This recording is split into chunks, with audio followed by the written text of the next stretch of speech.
La ou les numérologies.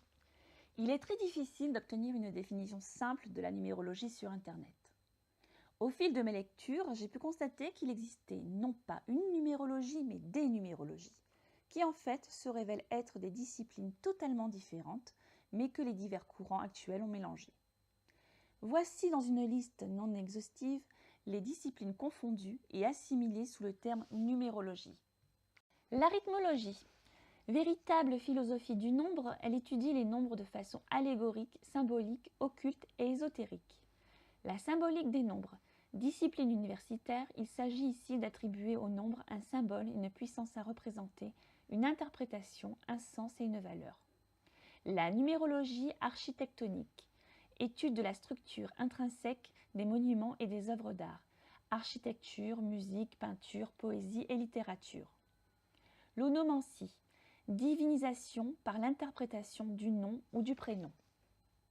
Les psychonumérologies, adaptation numérologique à des disciplines paramédicales ou de bien-être comme l'ostéopathie, la psychanalyse, etc.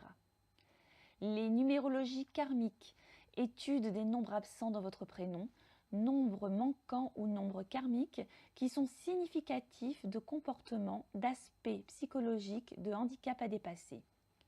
La numérologie engrammique, qui détermine les périodes d'engrammation. En psychologie, évaluation des traces laissées dans la mémoire par un événement du passé. Et de désengrammation, pendant lesquelles ce qui arrive est prédestiné. À cela, vous ajoutez les influences des cultures, des pays et des religions, et vous obtiendrez des disciplines nouvelles, plus ou moins proches de ces numérologies, ou des disciplines associées. Aujourd'hui, la numérologie française la plus répandue est issue de la traduction du livre de K.Q. Elwry, publié en 1975. Elle s'intéresse plus particulièrement à votre date de naissance. L'approche du nombre et de toutes ses symboliques apparaît comme évidente puisque tout au long de notre vie, nous sommes assaillis par des nombres. De notre naissance à notre numéro de sécurité sociale, en passant par notre code confidentiel de carte bleue ou nos numéros de portable, etc. Cette omniprésence ne pouvait que finir par nous sauter aux yeux et notre envie de rationaliser, ou au moins essayer d'expliquer, a propulsé la numérologie au cœur de nos salons. L'erreur, à mon sens, se situe dans la généralisation et la vulgarisation de la numérologie, qui reste incontestablement le fait de spécialistes. La numérologie n'est pas universelle, elle s'inscrit dans un groupe, dans un lieu et une époque donnée. Le rôle du numérologue est d'apporter son éclairage sur un nom ou un prénom dans une société.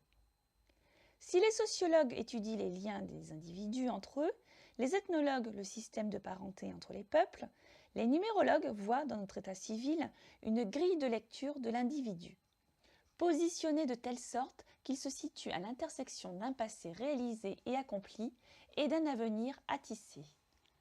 Vaste domaine de réflexion dans lequel la numérologie apporte ses hypothèses et ses certitudes. À chacun d'évaluer toutes les pistes ainsi offertes qui bousculent notre raisonnement cartésien, davantage orienté, à tort ou à raison, vers la face essentiellement mathématique et rationnelle.